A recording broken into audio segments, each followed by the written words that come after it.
Yesu ukimkaribisha na kuwa mlinzi wa kila kitu kwenye maisha yako. Hebu tuangalie mlango wa 3. Mlango wa 3 wa utawala wa shetani katika jamii za wanadamu, wa kuingilia katika jamii za wanadamu.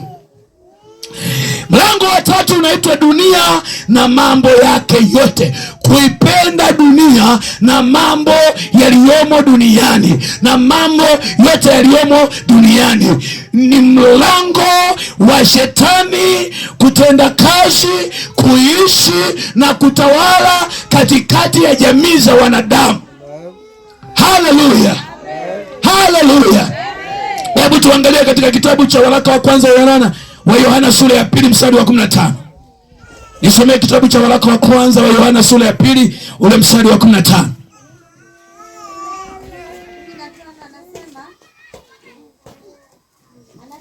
Naam. Biblia inasema katika Yohana, waraka wa kwanza wa Yohana sura ya 2 ule mstari wa 15. Msipende dunia wala mambo yaliyomo katika dunia.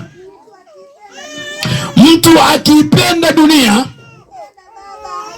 kumpenda Baba hakumo ndani yake. Yani kumpenda Mungu hakutakuwamo ndani yake. Ndio maana kila kilichomo duniani, yani tamaa ya mwili, tamaa ya macho na kiburi cha uzima, havitokani na Baba, bali vyatokana na dunia. Na dunia inapita pamoja na tamaa zake, bali yeye afanyaye mapenzi ya Mungu adumu hata milele. Hebu sema amen. Jamani, semeni amen. Mlango wa kwanza wa shetani kuyamiliki maisha ya mtu ni kuipenda dunia pamoja na mambo yote yaliyomo katika dunia. Unisikilize, tamaa, Biblia imeweka bayana, tamaa ya mwili haijatoka kwa Mungu. Hebu sema amina. Unaweza ukasema tamaa ya mwili namna gani? Chochote ambacho mwili unataka na si mapenzi ya Mungu kimekatazwa na Mungu, sio asili ya kiungu. Ina maana mwili unakuvuta katika mambo yaliyozalishwa duniani, katika mambo yaliyoko duniani, unajaribu kukuvuta uwe mtumwa wa mambo yaliyoko duniani. Mfano, hebu sema amen. Chochote ambacho mwanadamu atakitumia katika mwili nje na kusudi la kimungu. Mfano, tunavaa nguo kwa lengo la kusitiri miili yetu, kuficha uchi na kujikinga na baridi, kujiepusha na namna yoyote. Hebu sema amina kwa chini zuri hayo. Tunavaa nguo ili kujisitiri, kuficha uchi, lakini pia kujikinga na maradhi mbalimbali, ikiwamo baridi, ikiwamo wadudu na vitu vingine vingi. Lakini ukiutumia huo mwili kinyume cha maana hiyo, tayari umenaswa na dunia. Sema amina. Kamuulize mtu anayening'iniza hereni masikioni, hereni namsaidia nini? Manake mwili umetamani niwekee na hereni, niwekee na wigi, niwekee na rasta, nivae kimini. Yani hana nia ya kusiri mwili, anataka niwekee na kimini, kitovu kionekane, matiti yaonekane, nataka mpasuo ili mapaja yaonekane, watu watamani. Hayo yote ni chukizo mbele za Bwana na yamezalishwa na dunia. Hebu sema amina kwa chukizo hayo. Hayo mambo yamezalishwa na ulimwengu, yamezalishwa na dunia na ni nje ya mapenzi ya Mungu. Kwa nini shetani anawachezea wanadamu duniani? Anawahangaisha sana. Hebu sema amina kwa chukizo hayo. Anawahangaisha sana, anawabebesha mizigo. Ulisikia Jumapili binti yetu yule anashuhudia, alipotamani apendeze kama watu wa dunia, akaweka marasa, akashona marasa kichwani. Unisikilize, wale watu wanaoshona marasa, nikwambie, hawana raha, na wengine wanawasumbua bure wachungaji. Yani kila siku ukiitisha Jumapili anasali, anasema niwekoka, lakini anaumwa kichwa kila siku. Yani kila siku wakiita watu kuombewa, anapita mbele kuombewa. Unaumwa nini kichwa? Amesahau kwamba ni mizigo aliyoweka kichwani. Anasahau kwamba ni namna, unajua Mungu ameweka utaratibu. Hebu sema amina. Unisikilize mtumishi wa Mungu. Mungu ameumba akaweka utaratibu. Utaratibu maana yake ni kuna namna ambavyo Mungu ameumba mwili uwe relax, uwe huru katika kutenda kazi. Yani maana yake nini? Kuna namna ambavyo anataka mwili uwe huru ili damu iweze kupita vizuri. Damu ipite vizuri, mishipa ya mwili na misuli ya mwili iwe huru. Iwe huru. Na ndio maana utagundua ukiubebesha mwili wako mzigo mzito, mfano ukajituisha kichwani, ukajituisha begani, kwa namna yoyote ukabeba kitu ambacho ni kizito, utaona kuna hali ya uchovu, utaona kuna hali ya maumivu, utaona kuna namna unaumia. Kwa nini? Kwa sababu umeweka kitu katika mwili ambacho si mapenzi ya Mungu. Mtu mmoja alishuhudia, alienda kutoga masikio yake. Alipotoga yale masikio yalianza kuumuka, yalianza kuvimba, akapata tabu, akapata na kansa. Anatafuta nini? Anatafuta urembo, anatafuta uzuri. Nataka nikwambia, haijalishi unaingia kanisa lolote, hakuna mtu atakayeenda mbinguni na mawigi kichwani na marasa kichwani na mahereni na mikufu shingoni wala vimini wala vimono. Hakuna mtu atakaye penya mbingu. Danganywa uwezavyo kudanganywa na askofu, kudanganywa na mchungaji. Tunaongea haya, tumeyashuhudia. Bwana ametupa kuona kule tunakokwenda, ametupa kusikia tunayokuwa yale yatokayo juu. Kwa hiyo hakuna mtu akudanganya kwa vitabu vingi, anakupoteza tu, anatafuta sadaka. Hakuna mbingu ya watu ambao wamebeba mizigo na mikorokoro. Unajua watu hawana huruma na roho za wanadamu, hawana huruma kabisa na roho za wanadamu. Lakini wale wachungaji, wale maaskofu, wale wainjilisti, wale mitume na manabii wanaodanganya watu, wanaotafuta kuwatumia watu kwa faida yao, wale wao.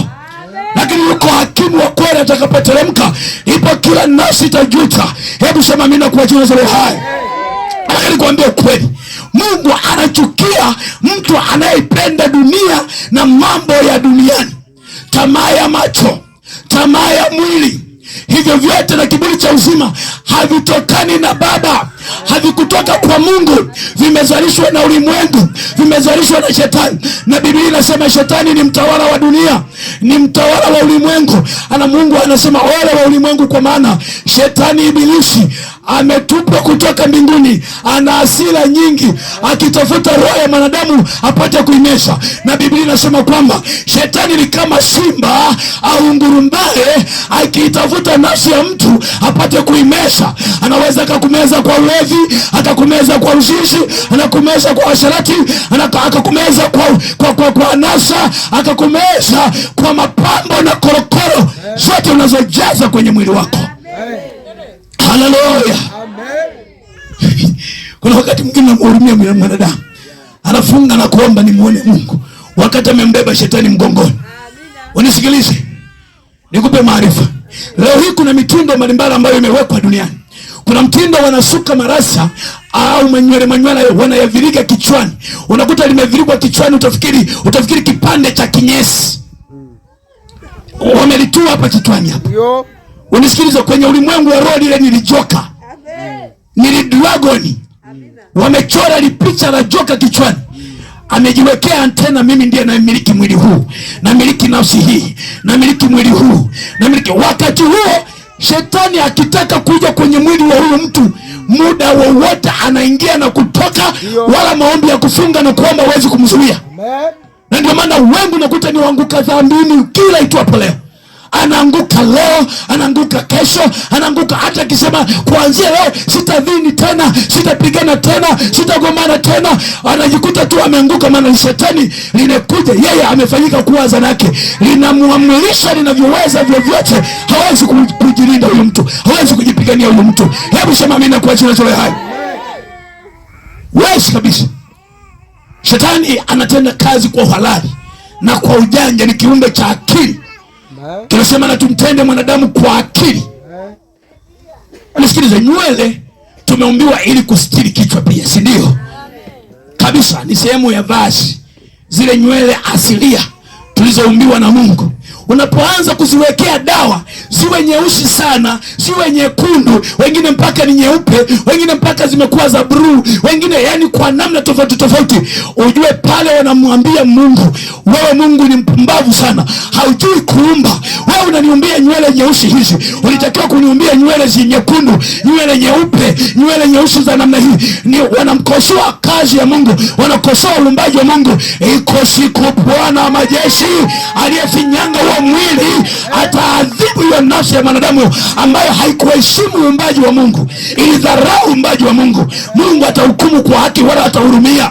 Unajua watu wanasema Mungu ni wa huruma, Mungu ni wa rehema, anajua unataka tuhurumia. Sikiliza, anahurumia sahihi anapopiga kelele kupitia vinywa vya wanadamu, nipa na wahurumia, nipa na waonea huruma, ili watoke katika mitego ya shetani na kumrudia Mungu aliye hai, wamheshimishe na kumtukuza Mungu katika kazi aliyoifanya katika miili yao. Hebu sema amina kwa jina la Yesu aliye hai.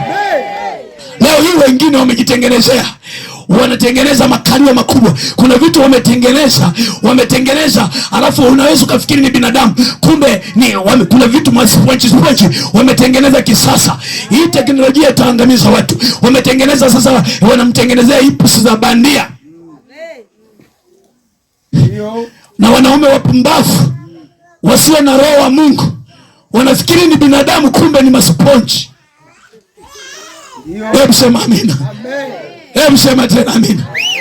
Na ndio maana usipokuwa na akili ya mbinguni, shetani atakutesa sana hapa duniani. Sema amen. Ukikosa akili ya mbinguni, utahangaishwa sana na ulimwengu, utateswa kweli. Kwa hiyo kuipenda dunia na mambo yaliyomo duniani, anasa za ulimwengu, ni chukizo na ni milango ya shetani kutenda kazi kwenye maisha ya mtu. Amen. Watu wa Nemba ni mashahidi. Nimepigana na shetani takribani miaka 3. Tumepigana kweli na shetani akitaka kuzuia haya ninayoyasema, na kwa bahati mbaya hawezi kuniua, hawezi kunizuia, vyovyote vile hawezi kufanya. Injili na habari njema zitahubiriwa na yeyote anayetaka kwenda mbinguni, anayemtaka Yesu wa kweli, anayetaka injili ya kweli, anayetaka uzima milele, na aje atapewa bure. Amen. Semeni amina kwa jina la Yesu.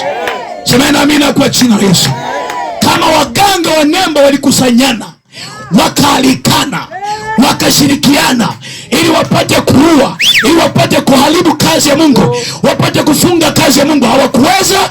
Nimeshika rungu mkononi mwangu, watapondwa, watavunjwa, wataharibiwa, na wala hakuna atakayesimama kinyume cha Mungu aliye hai. Semeni amina kwa jina la Yesu. Semeni amina kwa jina la Yesu. Kuipenda dunia na mambo yaliyomo duniani ni kumfungulia shetani mlango kwenye maisha yako. Leo hii unakuta wanawake wamevaa visuruali vimebana kweli, alafu kwa bahati mbaya anasema nimeokoka, nampenda Yesu. Unisikilize, Biblia inasema kwamba kila neno lisilo maana linalotoka kwenye kinywa cha mwanadamu litapelekwa mbele za Mungu kwa hukumu na litatolewa hesabu. Mungu ameweka utaratibu. Ndio, ameweka utaratibu kabisa kutokea huko mwanzo, ila shetani amebuni mavumbuzi ili kumfarakanisha huyu mwanadamu pamoja na Mungu. Jamii nyingi za Kiafrika na za ulimwenguni kote wanajua mavazi yanayompasa mwanamke na wanajua mavazi yanayompasa mwanaume kabisa. Kila jamii najua, kila jamii ni mpango wa Mungu wa asili. Hii haihitaji kufundishwa na mtu, uwe ameokoka hajaokoka. Na ndio maana hakuna mwanaume yeyote mwenye akili amezaa mtoto wa kiume anaenda kumnunulia gauni. Yupo? Mwanaume yeyote kabisa mwenye akili timamu amezaa mtoto wa kiume, alafu anakuja anamletea gauni kwamba hakuna shida, anamvalisha mtoto wa kiume gauni. Umemwona wapi? Hebu sema amina. Hata mtoto wa kike, mzazi yeyote mwenye akili timamu amemzaa mtoto wa kike, hata kuja na visuruali, hata kuja navyo, hata kuja na kagauni. Sema amina. Sasa imekuwaje? Biblia inasema kwamba nalikupanda kuwa mzabibu mwema. Umegeukaje kuwa mzabibu mwitu? Umegeukaje? Umejitengenezea mavumbuzi, umejivumbulia mambo yaliyochukiza mbele za Bwana. Leo yote hamna shida, ni utandawazi. Sikiliza, ni kweli ni utandawazi, lakini yuko hakimu amilikie mwili wako, roho yako, amilikie kila kitu cha kwako, atakaye kuleta hukumuni kwenye mateso ya milele. Wakati huo hatakuwa na huruma Yesu, hatakuwa na huruma na mwanadamu. Wakati huo ndipo atadhihirisha hasira zake zote. Unisikilize, inafika wakati kakipita tu kaupepo kidogo, unasikia jamani upepo. Sikiliza, hiyo ni cha mtoto. Ngoja nikwambie, kakija kamvua kamawe kidogo tu, kamawe, unakuta watu wamechanganyikiwa. Kajua kakiwaka tu kidogo, watu wanachanganyikiwa. Sikiliza, anakuja Mariuku ile siku. Biblia inasema nani anayetamani hii siku ya Bwana? Ni nani anayetamani siku ya Bwana? Atakuja na hasira zake. Yaani vitu vyote tunavyoviona huko duniani vitakundwa, vitaharibiwa, vitateketezwa, kila kitu kitaomboleza kivyake. Lakini wakati huo hatakuwa na huruma na nafsi ya mwanadamu. Huruma yake ni wakati huu, anaposema na watu, anapoongea na watu, anapoonya, anapoelekeza wanadamu njia ya kuifuata, namna ya kutembea. Huu wakati ndio wakati pekee ambao ana huruma juu ya mwanadamu. Hebu sema amina kwa jina la Yesu.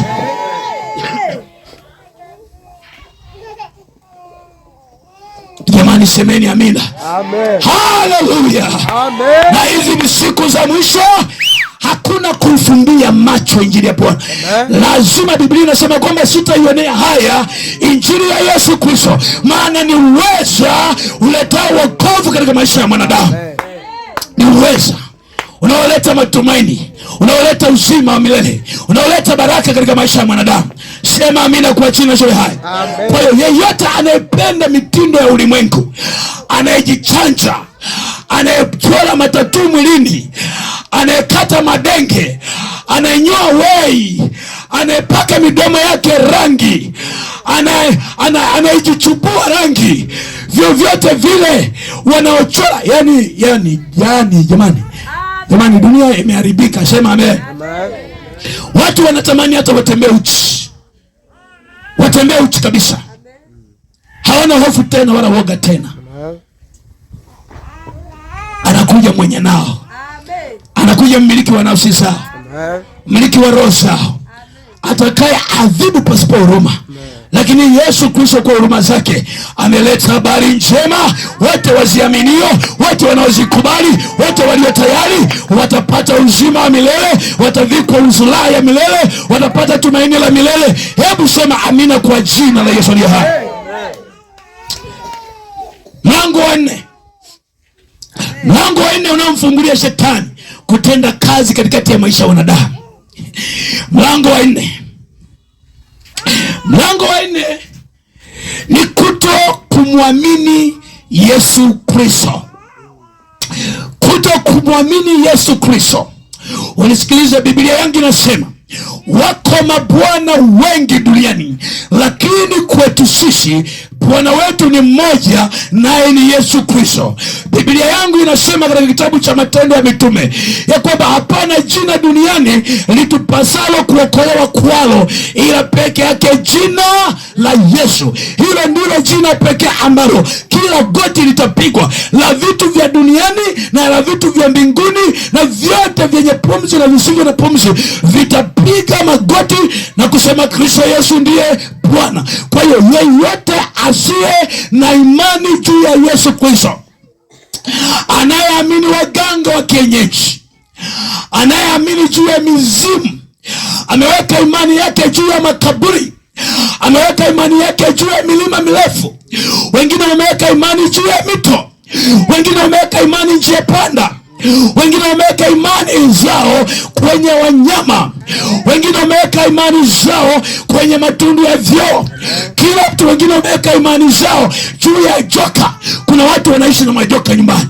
Nikikatiza joka hapa anasema usimpige huyo joka, huyo ni babu yetu, ndiye mkuu wetu.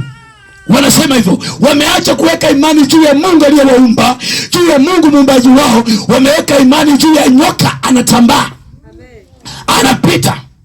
Halafu ndio maana Biblia inasema si kila asemaye Bwana Bwana atakayeuona ufalme wa nani, bali ni yeye yule afanyaye mapenzi ya Baba. Kwa hiyo mwanadamu yeyote asiyekiri kukiri, asiyeamini na kukiri kwa kinywa chake ya kwamba Yesu Kristo ndiye Bwana na Mwokozi wa maisha yake, ajue kwamba yuko mwingine ambaye anamwamini japokuwa hajamkiri kabisa. Lakini Biblia inasema kwamba unamkiri kwa maneno yako, unamkiri kwa matendo yako. Hebu sema amina kwa jina la Yesu. Na wako wengine ambao wanamkiri Yesu lakini wamemkana kwa matendo yao. Hao nao wako kundi moja na wale wasioamini. Hebu tuangalie katika kitabu cha Waebrania sura ya 3 mstari wa 12. Kitabu cha Waebrania sura ya 3 ule mstari wa 12. Ndio. Angalieni ndugu zangu, usiwepo katika miongoni mwenu moyo mbovu wa kutokuamini, kwa kujitenga na Mungu aliye hai. Lakini muonyane kila siku maadamu itwapo leo, ili mmoja wenu asifanywe mgumu kwa udanganyifu wa dhambi. Amen. Ishia hapo mtumishi wa Mungu. Bwana Yesu asifiwe. Neno la Mungu linaonya. Mungu anasema, angalieni ndugu zangu, asiwepo mtu miongoni mwenu, usiwepo moyo wowote wa mtu usioamini juu ya Mungu aliye hai, usioamini juu ya Yesu Kristo, usioamini juu ya Mungu muumba mbingu na nchi.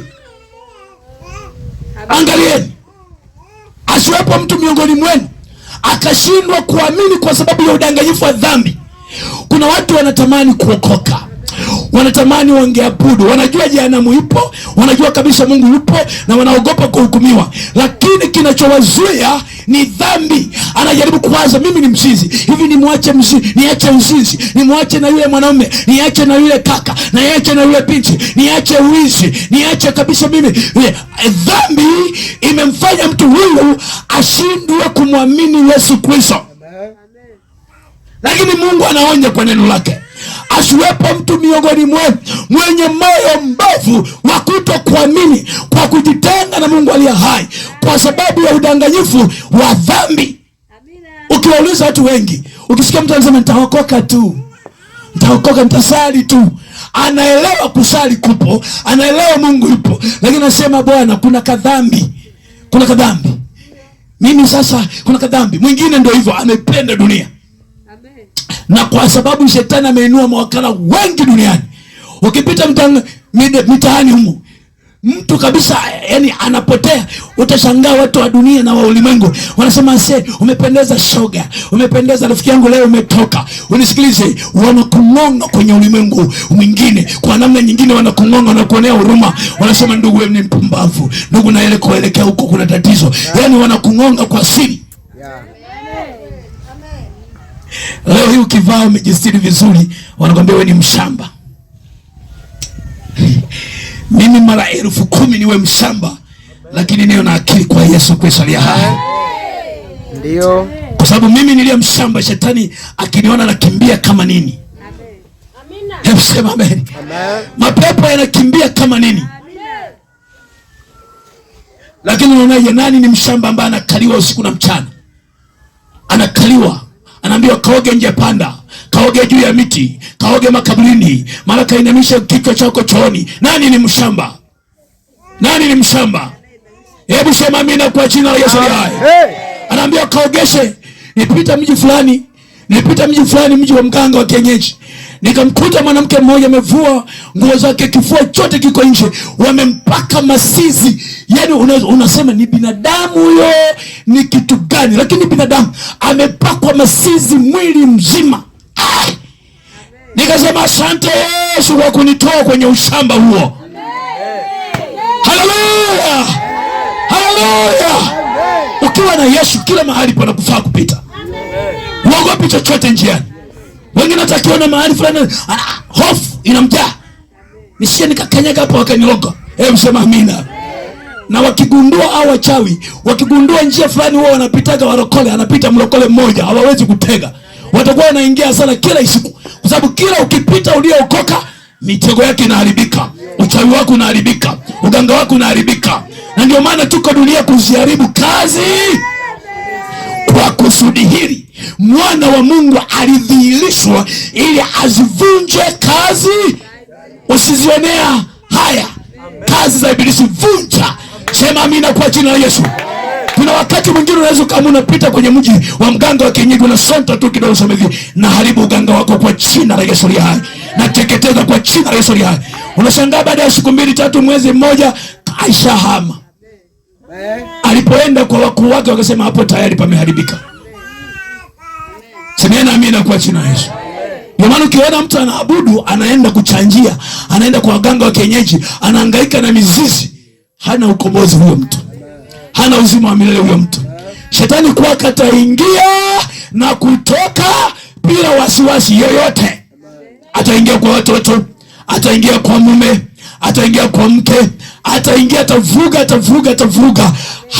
Unafikiri anaogopa? Kwamba umechanjia. Kwanza ukichanjia ndio umemlaisishia njia za kunyonyea damu. Yako mashetani majini ambao chakula chao ni damu. Ukishachanjia tu umeyafungulia mlango. Yanakuja tu yanategeshea mshumaa wao pale, yanavuta. Jioni unaanza kusema nasikia kifua kinauma, nasikia mgongo unauma, nasikia kichwa kinauma, nasikia hivi. Kumbe wamenyonya, wameenda, wamekausha damu. Hebu sema mimi na kwa jina la Yesu. Sema mimi na kwa jina la Yesu. Hebu sema ninakataa kuwa mlango wa shetani kumiliki na kutawala katika jamii za wanadamu. Kwa sababu anayempa shetani nafasi ni mwanadamu aliyekataa kuwa na Mungu, aliyekataa kumwamini Yesu Kristo. Huyo ndiye amemkaribisha. Kwani unafikiri waganga wa kienyeji wangekuja kwa wanafanya nini kama kama watu wasingekuwepo wasiomwamini Yesu? Kama wote wanamwamini Yesu, wangefanya biashara? Wangeweza? Wangemfanyia biashara nani? Wote wanalindwa na damu ya Yesu, wanalindwa na ulinzi wa kimungu, wanaponywa na damu ya Yesu. Wangepata wapi wateja? Unajua kuna wakati mwingine shetani amewahadaa watu mpaka imefika mahali wameweka duka la madawa ya kienyeji. Yaani duka la madawa ya kienyeji. Sasa cha ajabu, nashangaa hata wale wanaoimba kwaya anaenda kwenye duka kununua. Na hii dawa ya mchango hii. Huyo tayari kashategwa na shetani. Ni mtumishi wa shetani, ni mjumbe wa shetani. Haleluya! Haleluya! Amen. Ukimwamini Yesu Kristo kuwa ni Bwana, tegemeo na tumaini lako kwenye maisha yako, shetani anakaa mbali sana na wewe. Majini yanakaa mbali, mapepo yanakaa mbali. Hakuna atakaye kusonga, hayupo. Amen. Mwenye haki wangu ataishi kwa imani, naye akisitasita Mungu hana furaha naye. Anasema moyo wangu hauna furaha naye, mimi Mungu sina furaha naye. Ukisitasita. Amen. Wengine wameshika njia mbili. Amina. Hebu sema amina. Amen. Na kawaida ya shetani huwa anafanya hivi. Akiona mtu ana sita. Kuna wiki moja anasema piga mbio, mwezi mmoja anafika mahali, mwezi mmoja anaweka kiambaza huko mbele. Anaminya kichwa, anaminya kifua, anaminya, alafu anakuambia rudi tena kwa mganga wa kienyeji. Anaenda akipona, anashuhudia Jumapili, Bwana Yesu asifiwe, nashukuru Mungu nilikuwa ninaumwa, Bwana ameniponya. Wewe ulikuwa umeponywa na nani? Wakati umeenda kutanjia, umetii masharti ya shetani. Ukitaka ukombozi kamili kutoka kwa Mungu aliye hai, na shetani akuogope kama kuogopa moto, kataa kabisa vitu vya shetani, kazi za shetani, mitego ya shetani, vyombo vya shetani, vikatae. Haleluya. Usikubali chochote cha kishetani. Funga milango yako yote. Milango yote ya shetani ifungwe kwa jina la Yesu. Wangapi wako tayari kufunga milango ya shetani kwenye maisha yao? Shetani asipate nafasi kabisa. Wataishia kukuambia huyo ni mchawi. Mimi huwa nafurahi sana wakiniita huyo mchungaji mchawi sana. Haleluya. Nafurahi sana kwa sababu kama wachawi ndio wananiita mchawi. Maana mchawi wa wachawi. Lakini sasa tofauti ni kwamba hebu sema amina. Mimi ni mchawi aliye moto, maana anayekaa ndani yangu ni moto ulao. Ndio. Huyo Freemason kashetani kakikushindwa na wewe, kanaanza kuzusha maneno. Usiogope wala usichukie. Tembea kifua mbele, sema amen. Amen. Sema amina kwa jina la Yesu. Tembea kifua. Kifua. Ndio. Sasa kama shetani anakupisha, anaongea huko, lakini ukipita mbele yake anakupisha, anapita pembeni huko. Sasa unaogopa nini? Si ndio kutawala huko, sema amina. Kuvitisha vitu vyote chini ya mamlaka ya Mungu aliye. Unasema ndugu, kama mimi ni mchawi, ndugu, mbona sina makorokoro kama ya kwako? Mbona sitaambiki kama unavyotambikia? Mbona sijachanja mwili kama unavyochanja? Mbona sijafunga mailizi kama wewe? Mbona sijapeleka mbuzi kwa mganga wa kienyeji kama wewe unavyopeleka? Hebu sema amina. Mbona sijakalia kiti cha mababu kama wewe unavyokalia? Mbona sijaenda kusujudu kwenye makaburi? Mbona sijaenda kuoga njia panda usiku? Mbona sina masharti yoyote? Hebu sema amina. Amen. Sema tena amen. Amen.